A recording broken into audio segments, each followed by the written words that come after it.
Hey, Jesus fans, welcome to True North Podcast, where we grow closer to God together.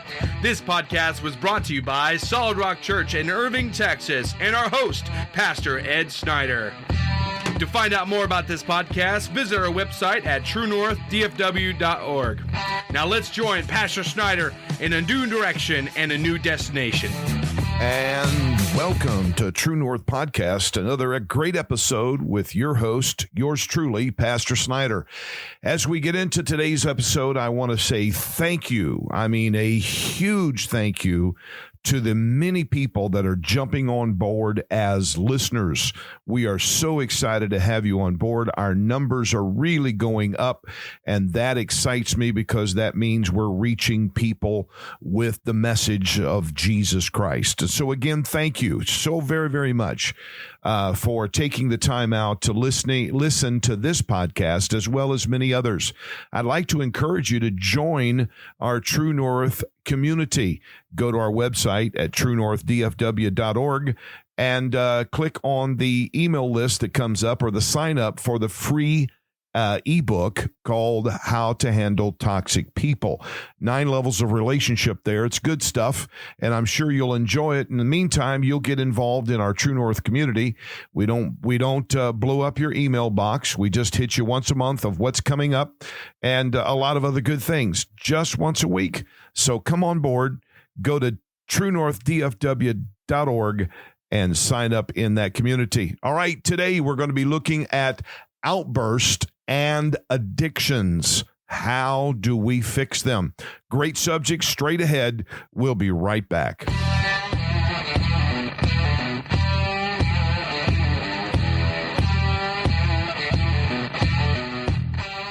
Okay, so we're back, and we are going to talk about a very, really important subject, and that is the emotional outburst that we have. Addictions, what's going on with addictions? And of course, let me start off with this. Addictions are anything that you can't quit or you can't stop. So in other words, you've got a habit and you're like, I'm not addicted to this. Well, if you're not, then you'll be able to stop it right there. Boom, it's over, it's done. But if you can't, then there's an addiction problem. Now, addictions go on many levels. I mean, of course, when we say the word addiction, we automatically go to probably a drug addiction or an addiction to alcohol or an addiction to pornography. I have an addiction to coffee. We won't talk about that. Anyway, addictions, that's something that, there are good addictions. I mean, here in the church world, we talk about getting addicted to Jesus, and that's a good addiction.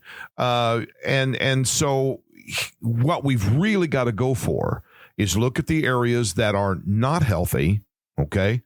And then the Bible speaks to doing everything in moderation, balance. All through the Control the Beast project, we talk about the power of understanding as a main thread. And another main thread is balance, okay? Doing things in moderation. Too much of something that's good can be a problem. And so we need to look at our addictions. Also, emotional outburst. Now, again, balance is something that's very, very important. I've used this a couple of episodes ago, but if you're a cashier at a store and you don't have enough money, well, at the end of the day, then that means you got a problem, okay?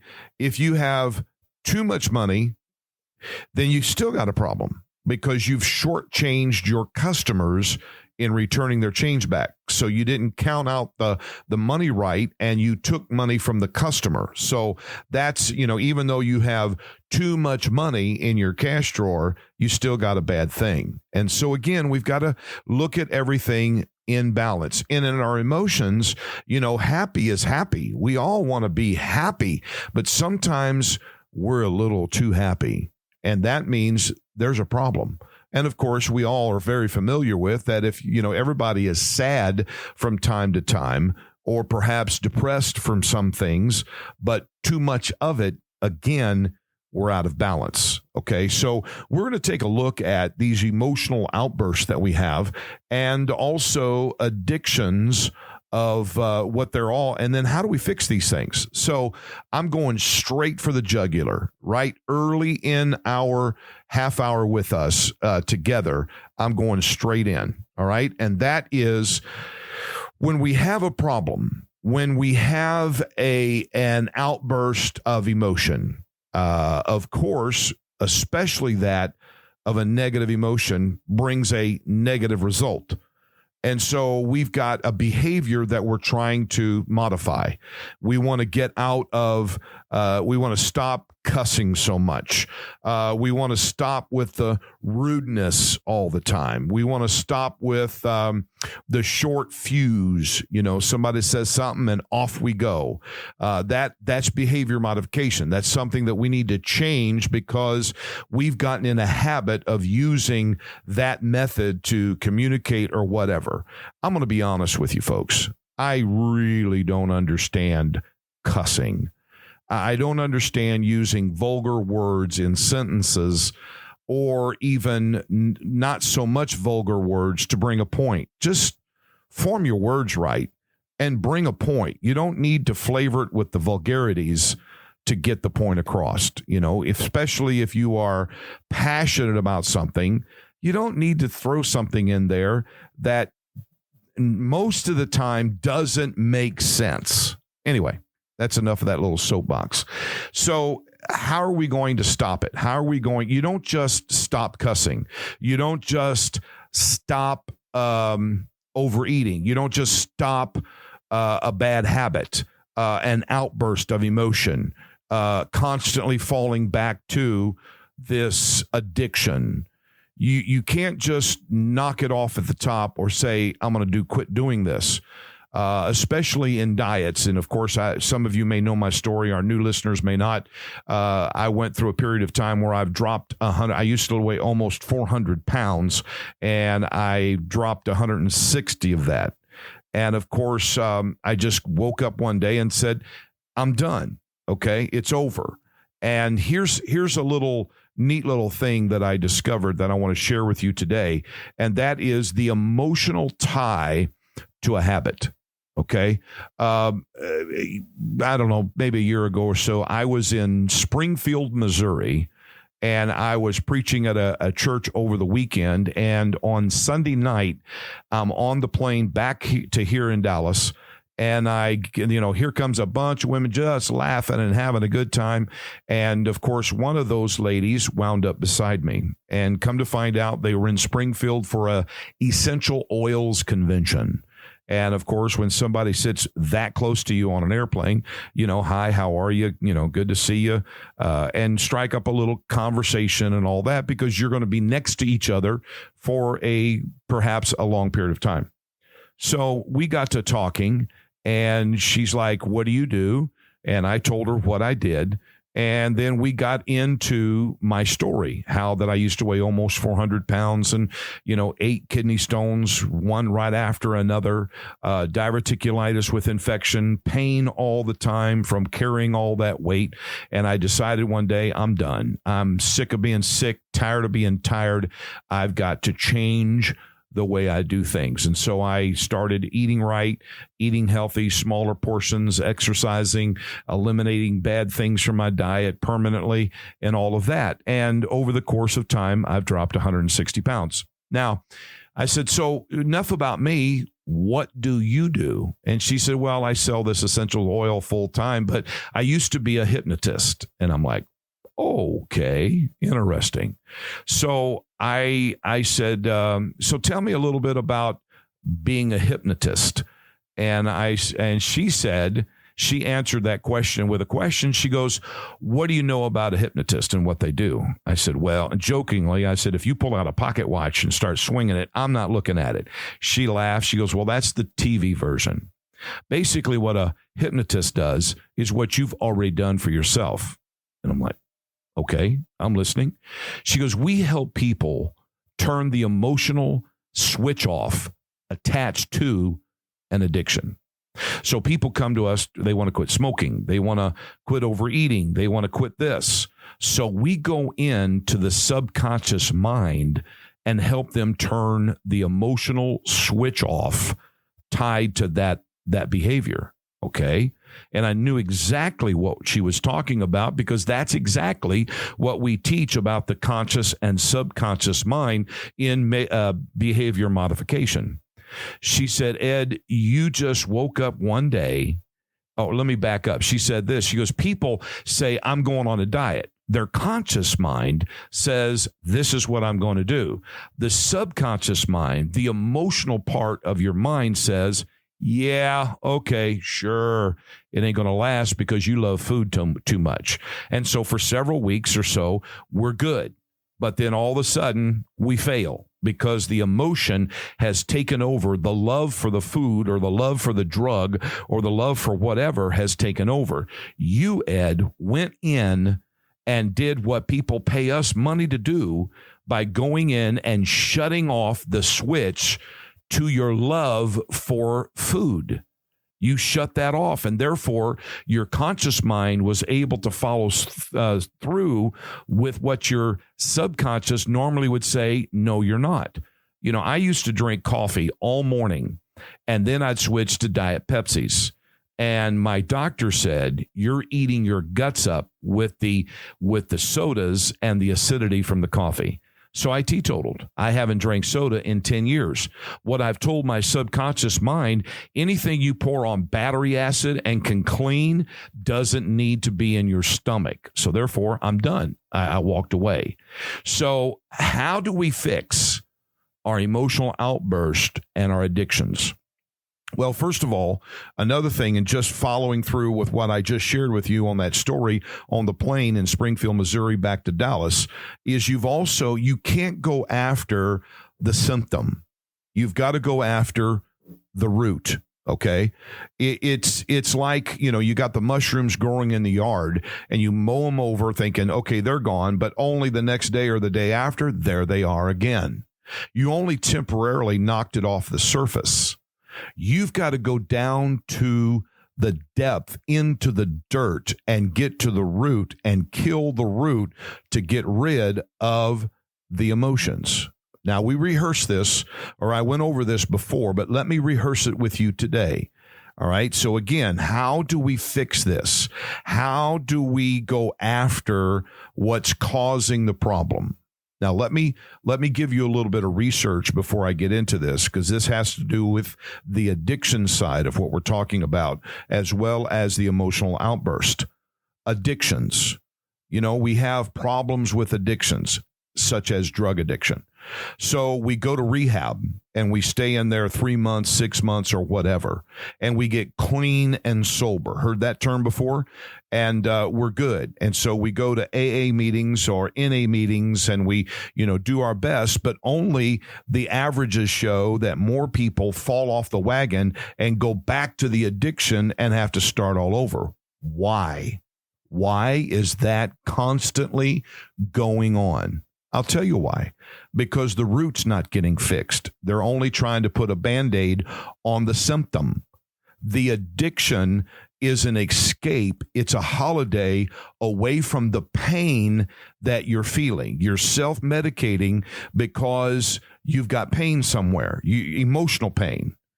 And so you can't take it no more. You need a break, so you go get drunk. You go get high. You go look at pornography. You go whatever's going to give you the escape. So we try to fix the symptom when the problem is the root. It's like in the medical field, you've got a pain or you've got something growing off your skin, so you cut it off. And only to behold a few minutes or a few days later, a week later, there it is again. Well, come to find out, you're not getting the root. And even the root is cancerous. So until you go down and get the cancerous root, the cancer is still going to grow, and it's eventually going to take over and kill you. So thus in addictions and emotional outburst, the question that we need to ask is, what is the pain? Where is the pain coming from? And then we find the cause of the pain. So basically what I'm sharing with you today is we've got to go backwards before we can go forward. So we've got the event, whether that is falling off the wagon with a drug addiction, an alcohol addiction, a pornography addiction, or an emotional outburst. What caused that to happen? When we step back and find the why, then, okay, that person said this, or I started feeling this way. And okay, so now we ask ourselves another why. Why do we feel that way? Where is that? So we take another step back and we're looking for the source now, the what. What is causing me to feel this way, which is causing me to act out in an emotional outburst or to continue in my addiction?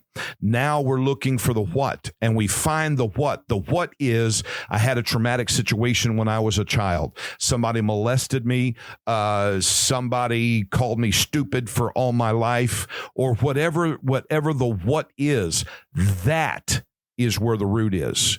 That is where the fixing needs to be done. Not on the surface, not the symptom, the what. Now, how do we reconcile the what? How do we fix the what? That's a great question. Now, the person that caused the pain may be dead. You can't get to them. So therefore, you're going to have to resolve it in your own mind. And here's where a very powerful element comes into play: forgiveness. You've got to let go and forgive that person of the what. Now, once you fix the what, now that you've cut out the root, now that you are going to turn the emotional switch off that is tied to that event, now the symptoms are going to be gone. You're not going to need to go to your addiction. You're not going to have your emotional outburst or imbalances because you went after the root of it all, where it's coming from. So again, just a little bit on how to fix emotional outburst and addictions. Now let me go back here and let's bring a verse of scripture in, especially about negative emotional outburst. Ephesians chapter 4 and verse 26 in the New King James Version says, "Be angry and do not sin, and do not let the sun go down on your wrath." So even the Bible gives us permission to be angry. It's okay to be angry. Jesus Christ himself was angry when he walked into the temple and find people in there like a flea market buying and selling in the temple.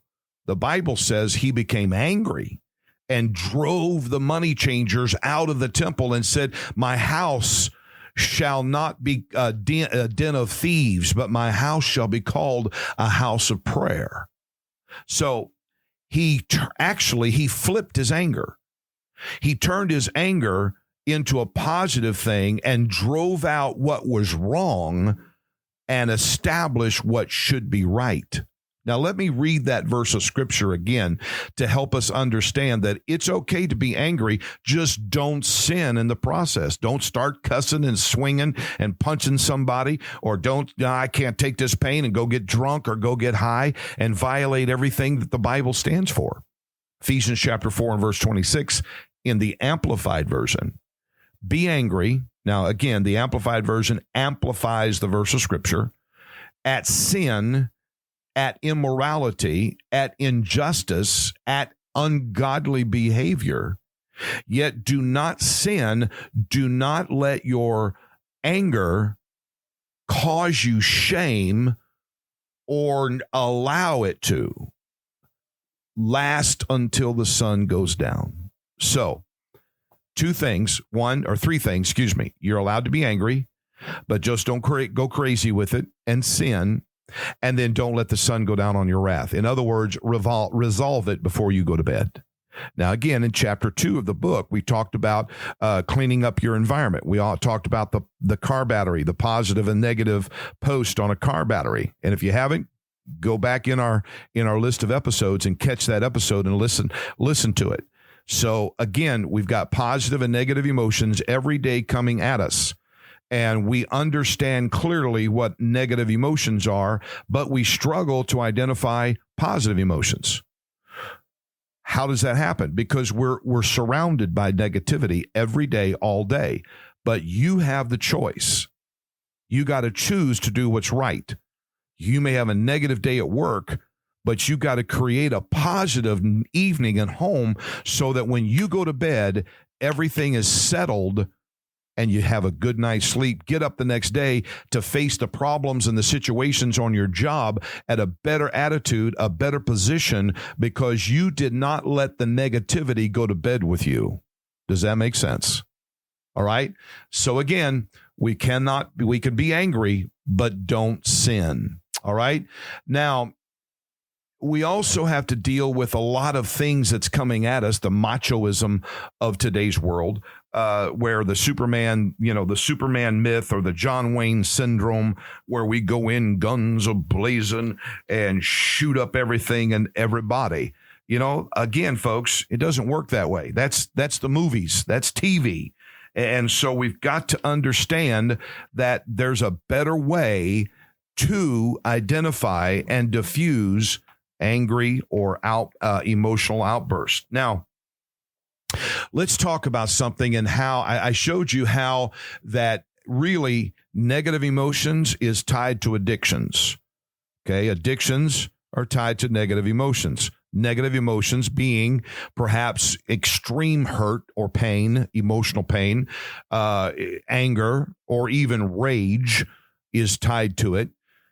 And a lot of it is because of a disappointment in life, a shortcoming in life, perhaps something that you've done that causes other people pain, and you're having a hard time dealing with it.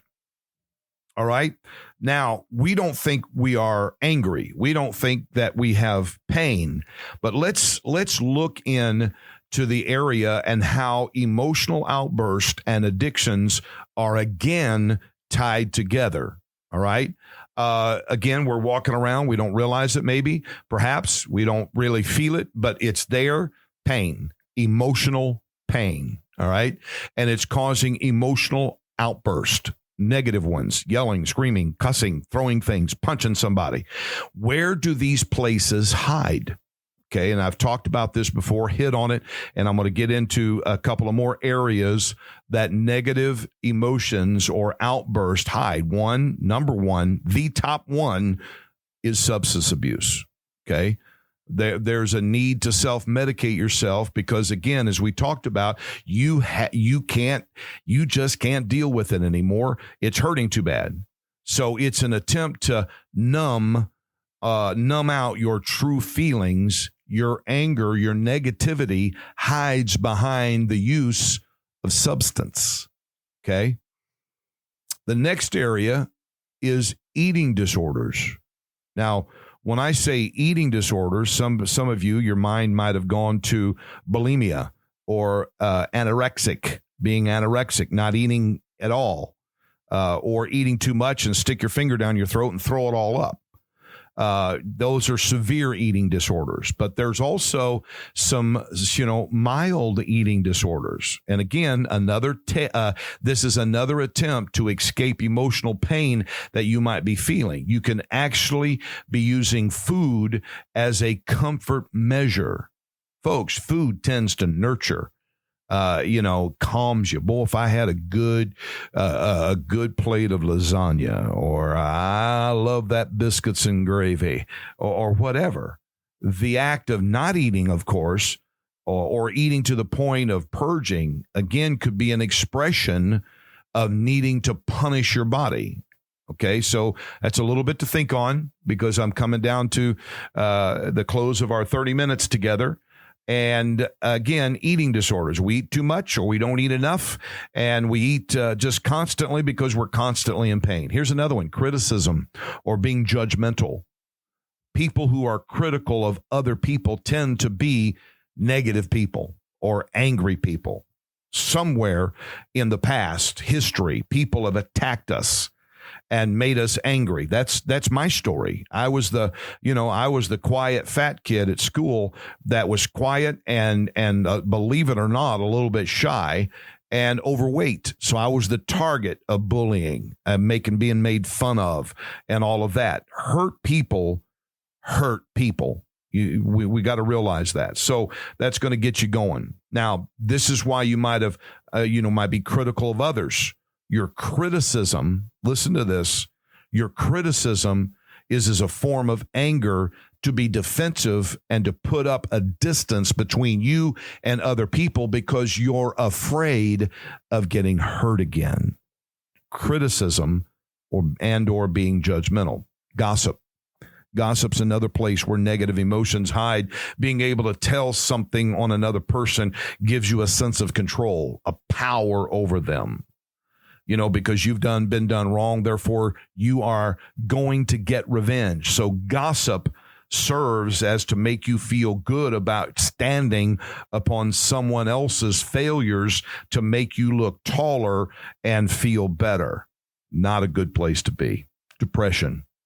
Depression, again, can only actually be anger turned inward. We're depressed because we failed. We're depressed because we fell short. This is the place that negative emotions hide. These are what I'm talking about is some roots that people need to go after.